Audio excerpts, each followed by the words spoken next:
Hola, ¿qué tal amigos? Muy buenas noches. Bienvenidos una vez más a nuestro programa, su programa en 20. Hoy tenemos bastante información que compartir con ustedes sobre lo que corresponde a aspectos económicos y políticos de nuestro país. Además, en primera plana tenemos a nuestras especialistas en temas, Karen Alcocer y Sharon Paula, presentando temas como las zonas económicas, además de que Enrique Peña Nieto promulgó una ley sobre este mismo tema. Además tendremos los clústeres. ¿Qué son los clústeres? Queremos saber más sobre ello. También tendremos a Mariana Vargas en nuestra sección de entrevistas al lado de Ángel Canto, uno de los CEOs más importantes a nivel nacional de las empresas mexicanas, hablando sobre la inversión extranjera, si es buena o mala y qué consejos él puede darnos a partir de ahí para poder saber a dónde nos dirigimos. Y para finalizar nuestro programa tenemos el debate de la semana, Historia Económica de México. Veremos a partir de ese debate cómo es que la historia de México ha cambiado en materia económica a través de los distintos presidentes que han pasado, desde Lázaro Cárdenas hasta nuestro actual presidente Enrique Peña Nieto. Esperemos que este noticiero sea de su agrado y podamos compartir esta información juntos. Adelante, comenzamos. Buenas noches, mi nombre es Karen Alcocer y yo soy Sharon Paula y estaremos con ustedes con las noticias de Zona Económica. Así que bienvenidos a nuestro noticiero. Como primer tópico del día tenemos las zonas económicas. Comenzaremos hablando de las zonas económicas especiales. Estas zonas representarán en México un hito en las políticas públicas de combate a la pobreza y a la desigualdad. Se trata de saldar una deuda histórica con un proyecto de futuro. Los mexicanos somos un mismo pueblo, no puede haber dos Méxicos. Las oportunidades de desarrollo, prosperidad y bienestar deben de estar al alcance de todas y todos los mexicanos, sin importar la región en donde vivan. Tienen que ser lugares en donde familias mexicanas quieran vivir, donde existe educación, salud, opciones de entretenimiento y, por supuesto, una vida segura. La ley es una iniciativa trascendente para México del siglo XXI. Es piedra angular de la transformación económica para este México que todos queremos. El presidente de la República, Enrique Peña Nieto, promulgó hace poco la Ley Federal de Zonas Económicas Especiales, la cual tiene como iniciativa buscar revertir siglos de rezago. En el liberalismo social, el expresidente Carlos Salinas de Gortari apostó porque México debería de tener un gobierno neoliberal, donde solo propone abuso para el individuo posesivo. También nosotros creemos que México es una república que tiene que tener cierta libertad y que nosotros apostamos por el liberalismo social con una corriente de pensamiento y acciones de la historia de México que trascienden nuestras fronteras sin que nosotros tengamos que estar, dependiendo tal vez de algunas otras personas. Salinas recomienda a futuros gobernantes saber reaccionar ante diversas situaciones que puedan tomarse difíciles en torno a crisis, por lo mismo que estar bien preparado en asuntos de gobierno es importante para todos. En el modelo de sustitución de importaciones vemos que el modelo Easy, que busca el reemplazo de productos internacionales por productos locales, ciertos gobiernos lo quieren volver a implementar.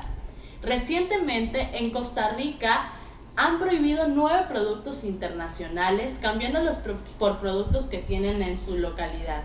Uno que causó un gran impacto fue el aguacate Hass, que es originario de México. Esperemos que esto no nos siga afectando en los distintos países y que puedan ver que es bueno poder adquirir productos de otros lados con el fin de ayudarnos. A partir del acuerdo de las estadísticas del Servicio de Información Agroalimentaria y Pesquera, el presidente Manuel Antonio Cáceres Castro, presidente nacional del Sistema Producto Tomate, indicó que buena parte de la producción se exporta a Estados Unidos, Canadá y algunos países europeos. Esperamos que en los próximos años México siga cumpliendo con las expectativas de seguir produciendo esas exportaciones a más. Según el modelo de crecimiento fuera, México se pone como número 1 en exportaciones del tomate. Según Enrique Martínez, director de FIRCO, señala que las estadísticas del CIAB muestran que México exportó más de 2.8 millones de toneladas hace un año, lo cual tiene un excedente de más de 20,000 millones de pesos. Y para despedirnos de esta noche, nos encontramos del otro lado con Sharon Pabla y Karen Alcocer, que nos van a dirigir con Mariana Vargas para la entrevista con Ángel Canto. Vamos a hablar en este tema sobre la inversión extranjera, estrategias de cómo implementar este tema en nuestro país, además de qué recursos utilizar sobre ello. Adelante, vamos con ustedes, Sharon y Karen. Para continuar con el programa, tenemos un tema importante que es sobre las inversiones extranjeras en México, donde al finalizar tendremos una entrevista en conjunto con nuestra compañera Mariana Vargas, que tiene un invitado especial. Retomando el tema, como bien sabemos, México es uno de los países emergentes más receptivos a la inversión extranjera directa. Según el informe sobre las inversiones mundiales del 2015, México es el 10º destino más importante de flujos entrantes de IED en el mundo. La competitividad mexicana se ha visto afectada por el crecimiento del crimen organizado, aunque la corrupción y la ineficacia burocrática también se reportan como problemas importantes. Una ola de reformas iniciadas en 2014 podría ayudar a mejorar la situación regulatoria en México. Los sectores de telecomunicaciones, empleos, finanzas, educación se reformaron a profundidad para mejorar la competitividad del país. Desde el 2014, el gobierno también planea crear nuevos sectores industriales ubicados en Guerrero, Chiapas y Oaxaca, los cuales podrían atraer el IED. México es uno de los países emergentes más receptivos a la inversión extranjera. El informe de inversión extranjera mundial del 2015 afirma que México es el 10º país más importante de flujo de entrantes de inversión extranjera en el mundo. Los flujos de inversión extranjera directa hacia el país llegaron a su punto más alto en 2013 y decayeron en 2014. La competitividad mexicana se ha visto afectada por el crecimiento del crimen organizado, aunque la corrupción y la ineficiencia burocrática también reportan como grandes problemas. Algunas de las empresas principalmente que invierten en México son IBM, Coca-Cola, BBVA Bancomer, Grupo Inditex, Walmart, Motorola, Grupo Santander, Procter & Gamble y otros 500 de las principales empresas de América Latina. A continuación, para poder abarcar más el tema, nos acompaña el día de hoy Ángel Canto, uno de los inversionistas, especialistas en inversión extranjera directa. Mucho gusto, Ángel, bienvenido. El día de hoy queremos hablar o que nos cuentes más acerca de la inversión extranjera. Y nos gustaría hacerte unas preguntas para que tu respuesta se las enfoques a los futuros empresarios e inversionistas. Muchas gracias, Mariana, por esa agradable invitación y por permitirnos estar aquí con ustedes en 20, aquí en este programa. Es un buen día para platicar sobre estos temas. ¿Por qué consideras que la gente debería invertir en México? México posee muchos puntos fuertes favorables para poder invertir dentro del país, como costos laborables comparables a la manufactura asiática, numerosos acuerdos comerciales y una ubicación estratégica entre América Latina, América del Norte y América del Sur. México está idealmente posicionado para quienes buscan penetrar o expandir sus cadenas de suministro en las Américas. El gobierno tiene una postura muy favorable hacia la inversión extranjera, como lo son los esfuerzos de reforma económica, nuevas oportunidades de inversión, entre otras cosas. Además de la mano de obra joven y calificada, amplios recursos naturales, lo cual permite el desarrollo de todo tipo de industrias aquí en México, a precios muy competitivos. Además de todo esto, México es el 8º destino turístico más importante del mundo para viajeros internacionales, contando con más de 30 sitios nombrados Patrimonios de la Humanidad por la UNESCO. ¿Cuáles son las desventajas que tienen o que tú les dirías a las personas que quieren invertir aquí en México? ¿Qué desventajas, qué problemas le ves al momento de invertir en México? Bueno, uno de los fuertes más débiles de México es que la estabilidad económica está fuertemente ligada a la estabilidad económica de Estados Unidos.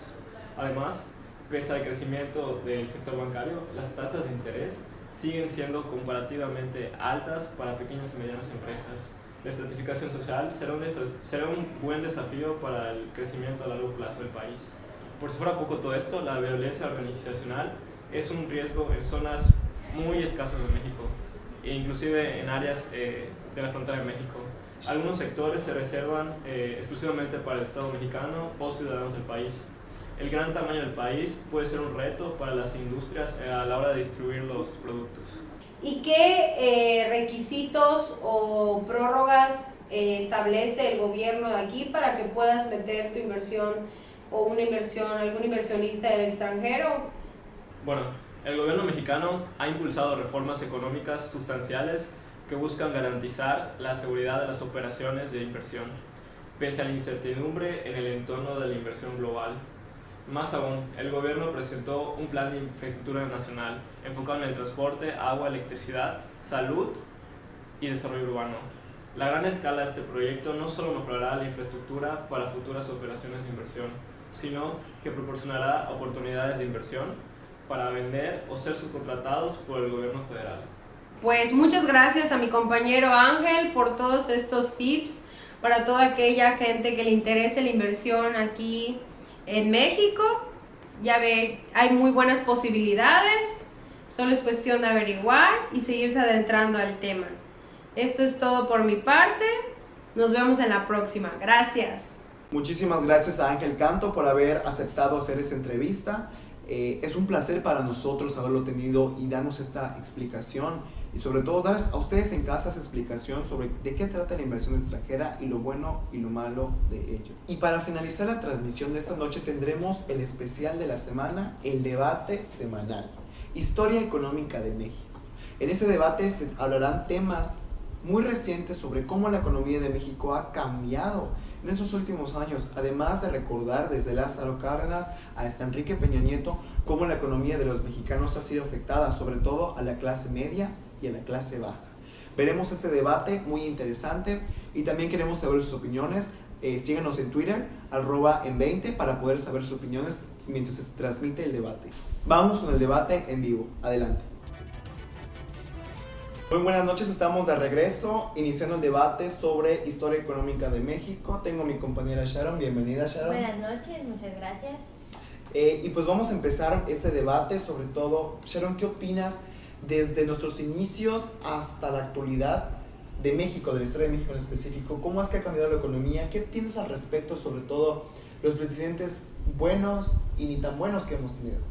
Pues realmente México ha pasado en muchísimas etapas a lo largo de su historia, que básicamente la economía mexicana se compone de cambios muy drásticos, que de repente nos va bien, de repente nos va mal.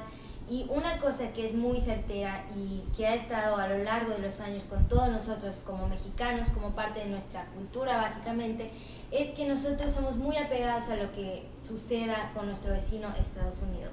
Esto quiere decir que si a ellos les va mal, nos va a ir mal. Y pues... Sabemos que nuestro vecino Estados Unidos afecta, pero a la vez ayuda un poco.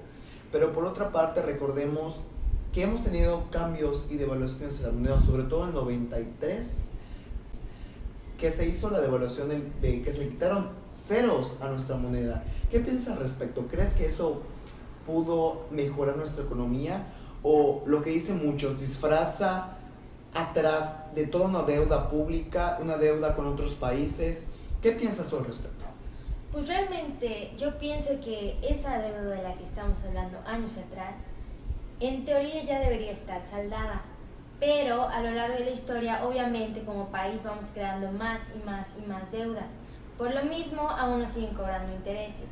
Pero en realidad yo no veo nada de malo eso, porque al menos ese dinero se usa en cosas que nos van a ayudar como país.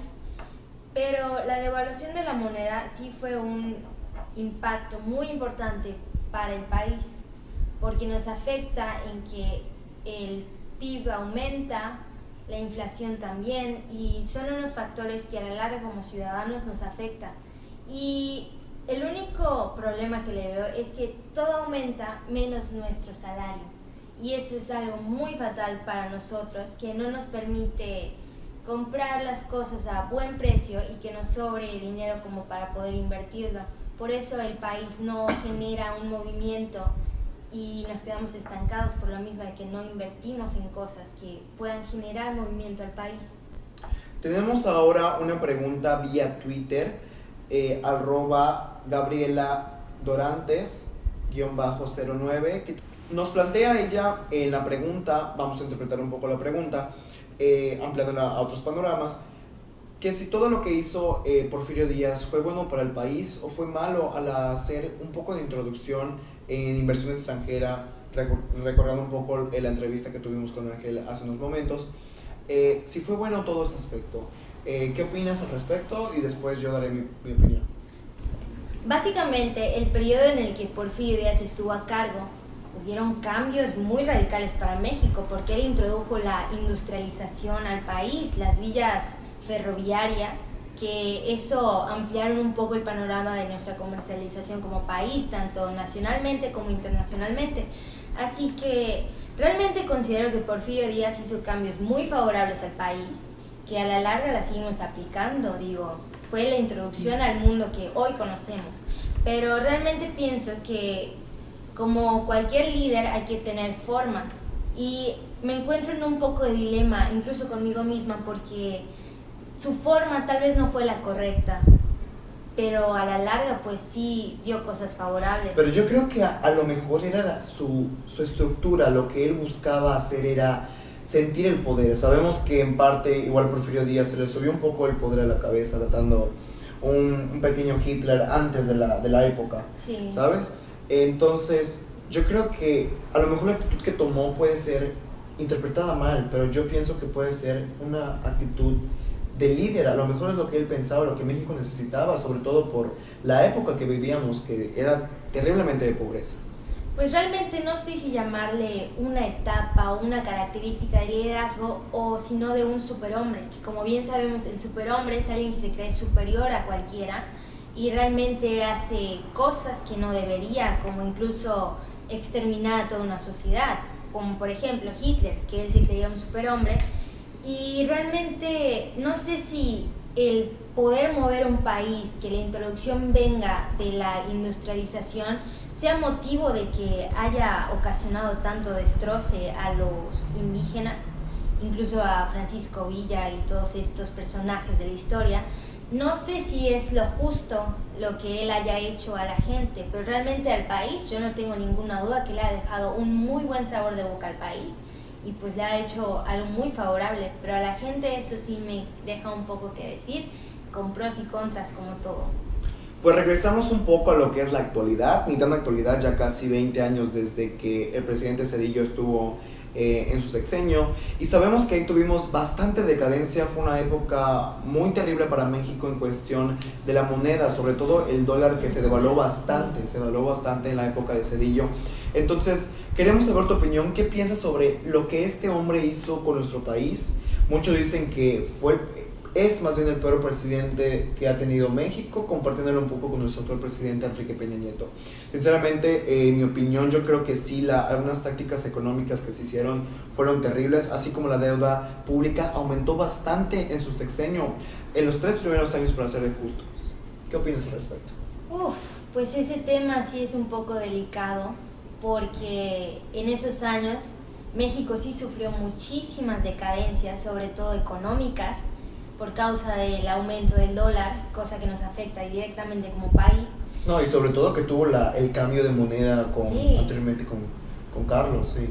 Sí, terrible esa situación, pero pues digamos que si lo vemos desde un panorama amplio, a como estamos en ese sexenio, a como estamos ahora, digamos que ya vamos poquito a poquito, pero actualmente pues ya nos topamos con diferentes problemas, no solo económicos, sino de seguridad en el país. Y realmente pienso que cuando tienes problemas económicos y de seguridad en tu país, es una balanza. No puedes atender todo de una vez o del otro lado, porque realmente la economía es mundial, existe la globalización, no solo depende de nosotros como país. No podemos avanzar todo bien en el país si del otro lado las cosas van mal. Hablemos del coletazo del dragón. Si las cosas van mal en China hoy en la mañana, en la noche le va a estar pegando a México. O sea, la economía es una red mundial, no se puede trabajar solo yo sin contar a los demás países, es en conjunto. Así que básicamente la economía funcionaría si todos ponen de su parte. Así que en ese sexenio yo opino que México puso su granito de arena como pudo para mejorar la economía, pero pues no depende solo de un país. Así es, y qué bien que tocas un tema muy importante aquí, que ahora en este año de 2010 a 2016 se ha estado en un golpe bastante fuerte, la globalización, que muchos piensan que es un término nuevo. No, señores, no es un término nuevo, es un término que México ha tenido y que la historia de lo que es nuestro planeta Tierra ha tenido desde tiempos inmemorables. Es decir, la globalización ha estado presente en nuestros días.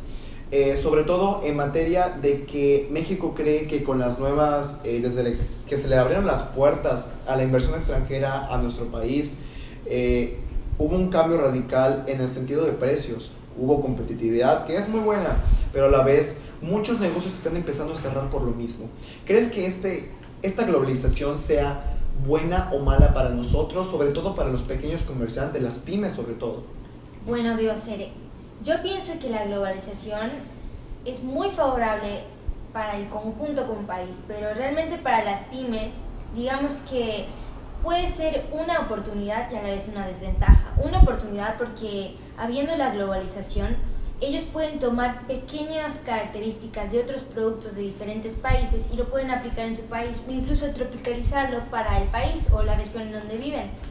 Para las empresas grandes, pues es algo muy favorable para ellos. Podrían ampliar su mercado, podrían generar más ventas, pero yo pienso que en general es algo muy favorable para todo el tipo de empresas. Pues es todo por hoy de nuestro debate de la semana. Como vieron, abordamos varios temas sobre la economía de nuestro país a través de la historia. Nos fuimos desde Porfirio Díaz hasta actualmente cómo la moneda se ha movido y la globalización ha afectado a nuestro país. Pues nos vamos a unos pequeños comerciales y volvemos para despedirnos del programa. Muchas gracias. Muchísimas gracias, Sharon, por habernos acompañado. Gracias a ti, a ustedes por sintonizarnos. Hasta luego. Enseguida volvemos.